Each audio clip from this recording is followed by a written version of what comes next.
বক্তব্য উপস্থাপনের জন্য অনুরোধ করছি।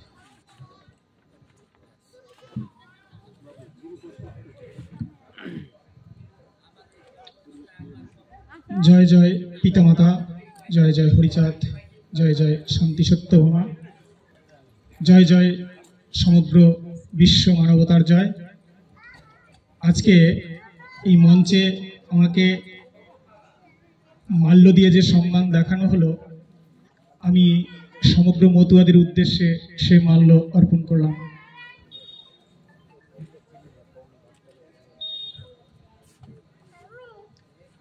জয় জয় শান্তি, হরি গুরু মাতা পিতা প্রেমানন্দে, হরি হরি বল, হরি বল, হরি বল, হরি বল। ঠাকুর হরিচাঁদ এসেছিলেন মানব মুক্তির জন্য, মানব মুক্তির দিশা দিতে। তিনি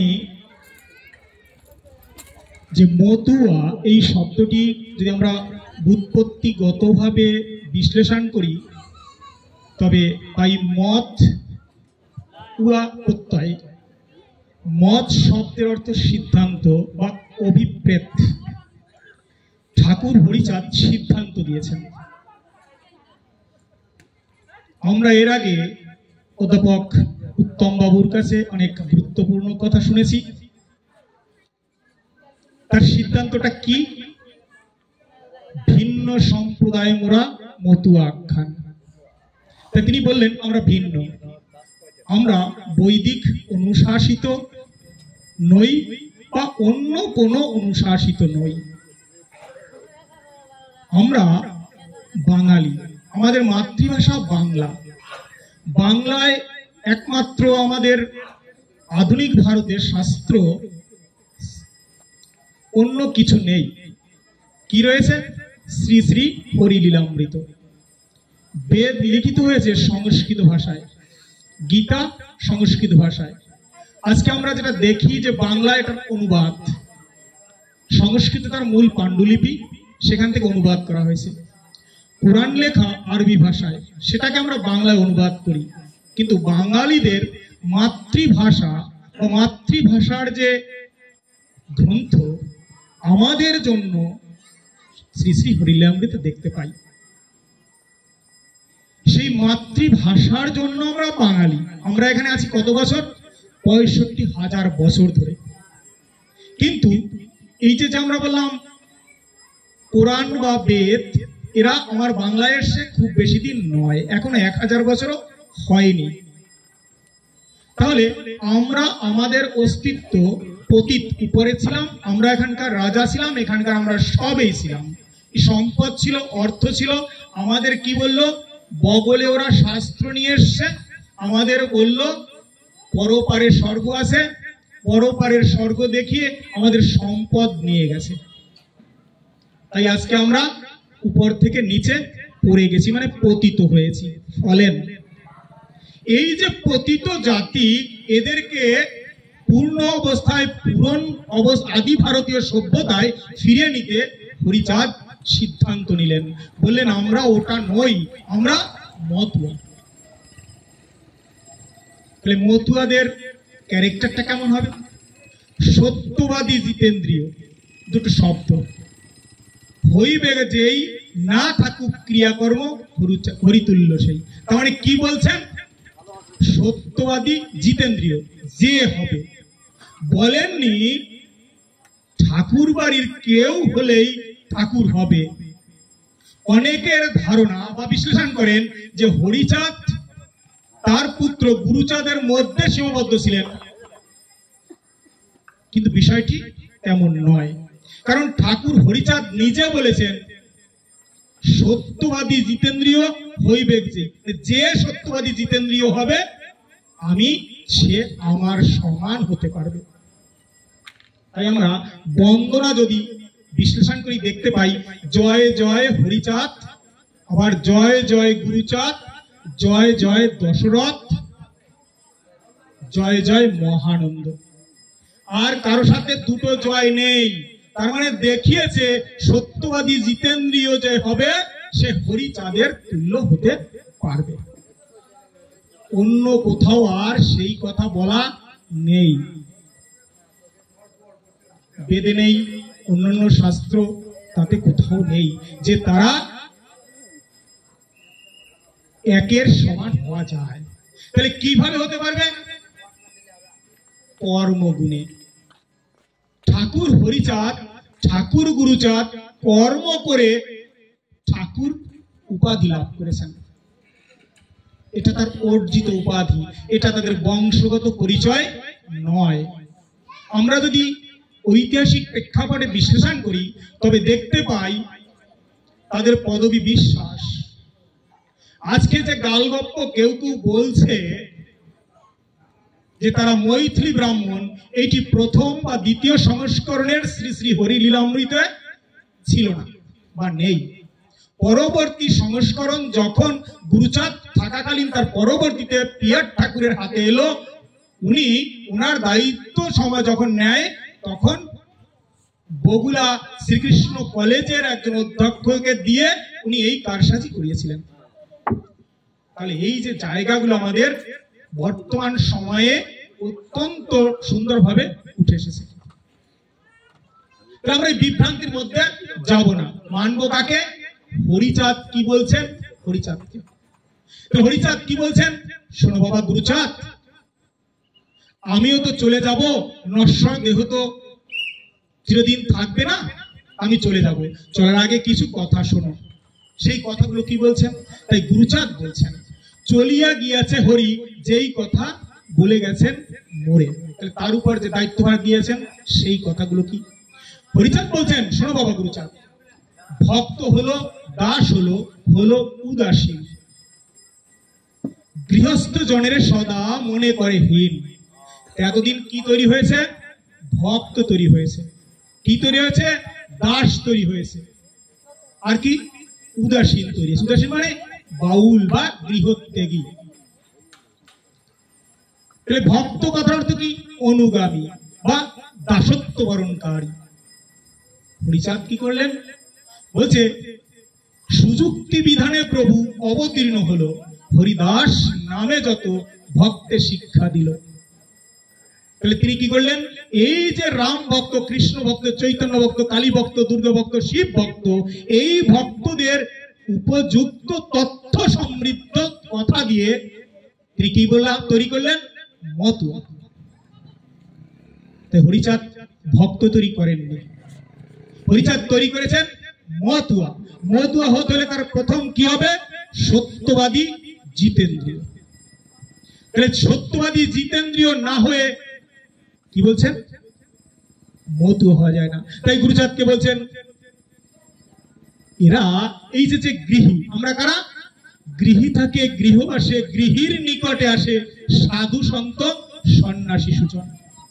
বলছে, বাবা কেন এরা আসে জানো? বলছে, কেন বাবা? যে গৃহীর কাছে আসে, গৃহী উপার্জয় ধন, সেই ধনে সর্বজন করিতেছে জীবন ধারণ। বলছেন, যারা আছে, ভক্ত হোক, বাউল হোক, গুরু হোক, গোসাই হোক, যারা কোথায় আসে? আমার এই সম্পদ স্রষ্টা গৃহীর কাছে। তাহলে সম্পদ সৃষ্টি করে কারা? আমার গৃহীজন। তাহলে গৃহীজন যেহেতু সম্পদ সৃষ্টি করে, সম্পদ উৎপাদন করে, তাই তাদের কাছে সবাই নির্ভরশীল। তাই বলছেন, গৃহীজনে না করিবে হেলা, এদের অবহেলা করা যাবে না। তাহলে কি করতে হবে? বলছে, গৃহী যাতে রক্ষা পায়, করো তুমি সেই উপায়, এই নীতি শেখাবে সবারে। হরিচাঁদ কি করেছিলেন? তিনি বলছেন, ডঙ্কা কাসর শিঙা ফুদিয়ে হরি বল বলে সব এক জায়গা নিয়ে এসেছেন রাতে, একত্রিত করে তিনি, আজকে সংখ্যা এখানে কম, একত্রিত করে কত তখন লোক হতো? 2-300। সেই 2-300 লোক নিয়ে তিনি রাতে এই আলোচনা করতেন। কেন রাতকে বেছে নিয়েছিলেন?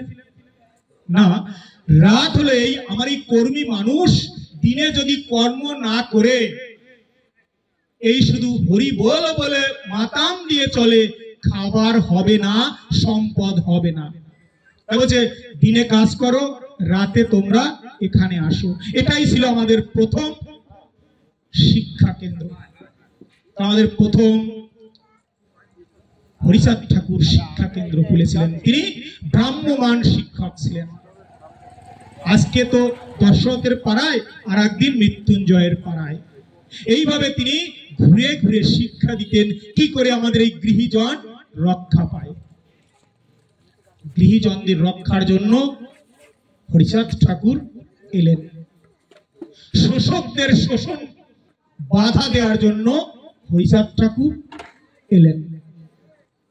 এই যে জায়গাগুলো আমরা যদি না বুঝে সারাদিন হরিচাঁদ বলি, আসলে তাতে কাজ দেবে না। হরিচাঁদ কি বলছেন ওটাকে আমাদের মানতে হবে।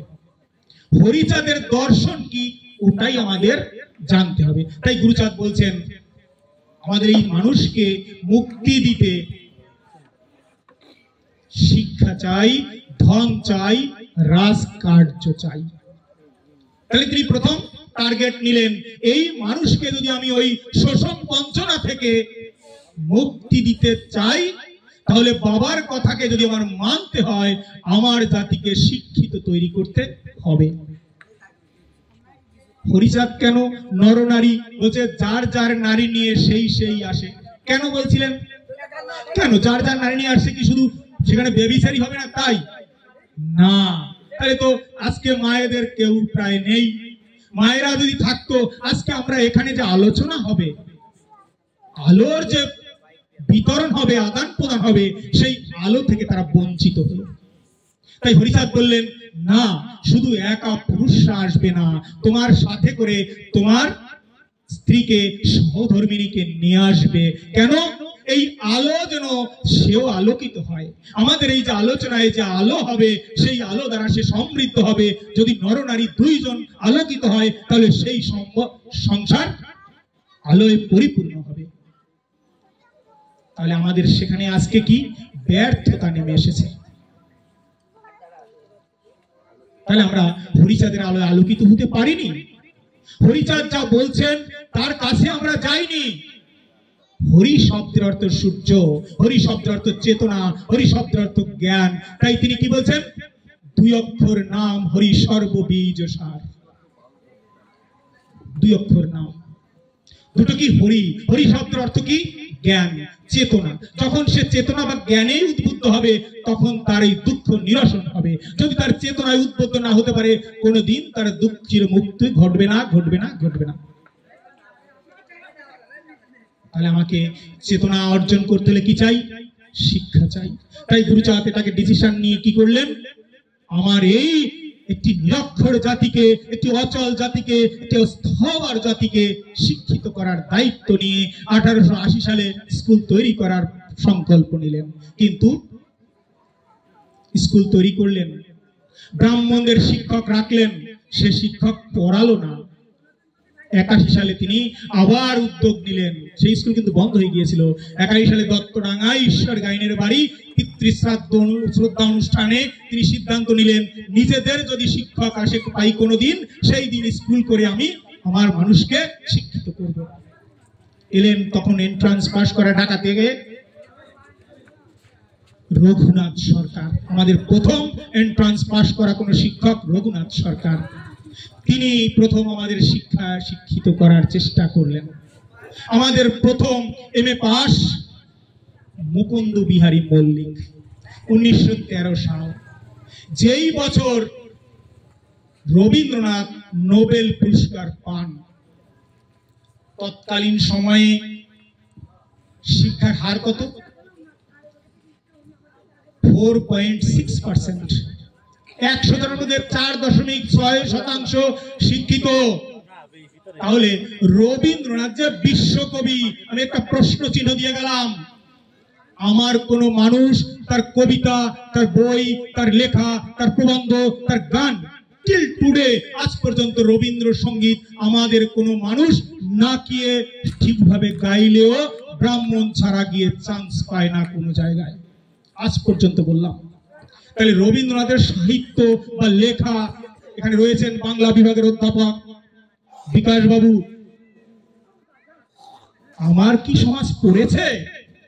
অথচ তাকে বলা হলো বিশ্বকবি। আজকে আমরা যারা লিখি ৮৬% মানুষ অধ্যয়ন করে, পড়াশোনা জানে, তাদের মধ্যে আমাদের লিখতে হয়।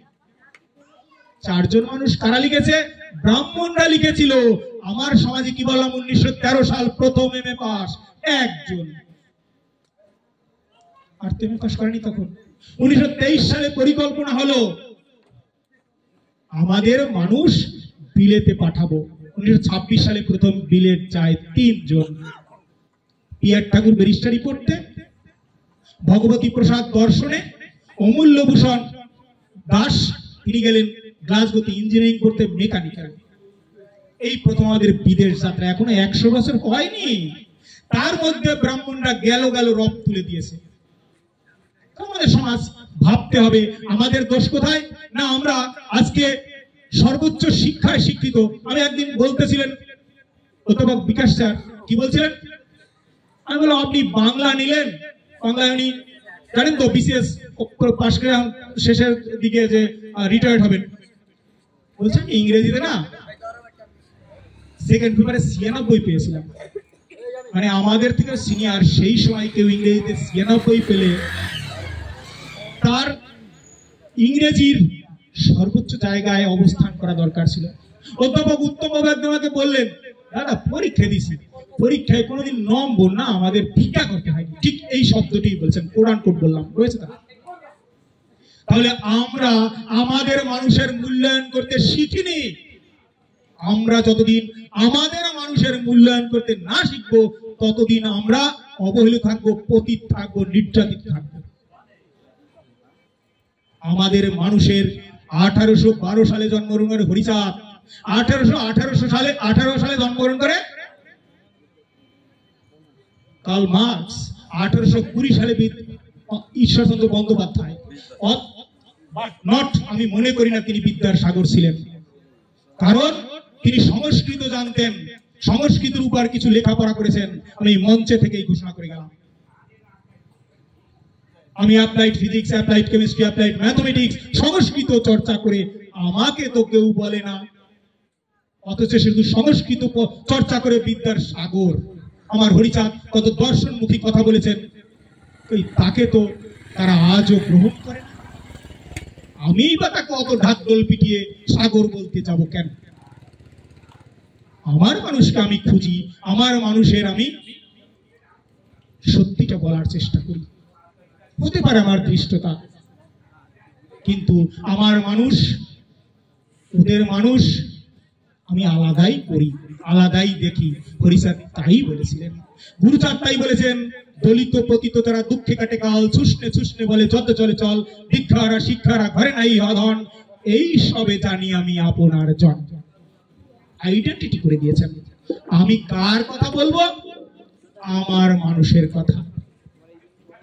আমার মানুষ বলছে অক্ষয় চক্রবর্তী, হ্যাঁ বাচাদন, তুমি মতুয়া হতে পারো। কি করলে? পৈতাটা নিয়ে মতুয়া হওয়া যাবে না। তাহলে তিনি পৈতাকে ছুঁড়ে ফেলে এলেন মতুয়া হতে। তাই তিনি মতুয়া হয়েছিলেন অক্ষয় চক্রবর্তী। তিনি তখন আর ব্রাহ্মণ ছিলেন না, হিন্দু ছিলেন না, তিনি কি হয়েছেন? মতুয়া। এই যে জায়গাগুলো আমাদের কি তিনি দিয়েছেন, এই বাংলার কৃষ্টি সংস্কৃতি ভাষা একমাত্র ধরে রেখেছে আজকে মতুয়া। হরিচাঁদ আদর্শিত মতুয়াগণ সেই বাংলার কৃষ্টি সংস্কৃতি ভাষা সভ্যতাকে বহন করে চলেছেন। এই যে জায়গাগুলো আমরা যতদিন না বুঝতে পারবো, ততদিন আমরা বিপথে পতিত হয়েই থাকব। আমাদের বুঝতে হবে, আমাদের বোঝার সময় এসেছে। ঠাকুর বাড়ির বর্তমান প্রজন্ম 5টা গদিঘর উড়াকান্দিতে, একটা গদিঘর ভাগ হয়, মানে ওইটা যৌথ থাকে, আর 4টে গদিঘর পার্সোনাল নামে, সেইগুলো ভাগ হয় না, মানে সেটা যার যার তার তার। টাকা কারা দেয়? আমাদের মতোই অসহায় মতুয়ারা 10 টাকা 50 টাকা 20 টাকা 2 টাকা 5 টাকা দিয়ে তাদের লক্ষ লক্ষ টাকার অকর্মণ্য একটি গোষ্ঠীতে তৈরি করেছে। তারা কিন্তু কোন সমাজ উন্নয়নমূলক কাজ করে না। একটা কাজ দেখান যে এতগুলো সময়ে তারা একটি ভালো কোনো কাজের পরিকল্পনা নিয়েছে বা সেটা বাস্তবায়ন করেছে। তাহলে আমাদের সেই ক্ষুদ্র অর্থ দিয়ে কেন যে কথা হরিচাঁদ বলেছেন, যে কথা গুরুচাঁদ বলেছেন, তাদের বিরোধিতা করে করে চলেছে বর্তমান ঠাকুর বাড়ির দুই প্রজন্ম। আমরা ঠাকুর বাড়িকে ত্যাগ করব না, কিন্তু বর্তমান যে উত্তরসূরি বা তারা বিশ্বাস পদবীধারী এদেরকে তো সঠিক, ওই যে বলছে সত্যবাদী জিতেন্দ্রীয় না হলে তারা কেউ ঠাকুর নয়। হরিচাঁদ সেই দায়িত্ব আমাকে আপনাকে সবাইকে দিয়ে গেছে। কেউ বলতে পারেন, হায় রে আমি এতদিন না বুঝে তো কত মিথ্যা বলেছি। হরিচাঁদ বলেছেন, ঠিক আছে বাবা, যা গেছে তা গেছে চলে, খেদ করিস না তার বলে, যা আছে মূল তবিলে হাতিয়ে দেখ তার কতগুলো লোকসান। আমরা আজ থেকে কি হব? প্রতিজ্ঞাবদ্ধ হব যে আমি আর মিথ্যা বলবো না, আমি আর ইন্দ্রিয়কে ব্যভিচারী দোষে লিপ্ত করব না। তাহলে আমি সেই সময় থেকে উত্তীর্ণ হলাম, সেই সময় থেকে আমি কি করলাম? সঠিক পথ নির্দেশনা পেলাম, হরিচাঁদের জায়গায় যাওয়ার পথের সন্ধান নিলাম। যদি আমরা এই জায়গাগুলোকে না বুঝতে পারি তাহলে আমাদের বিপদ আসন্ন। অনেকে ভাবছেন আমার বাবা বোকা ছিল।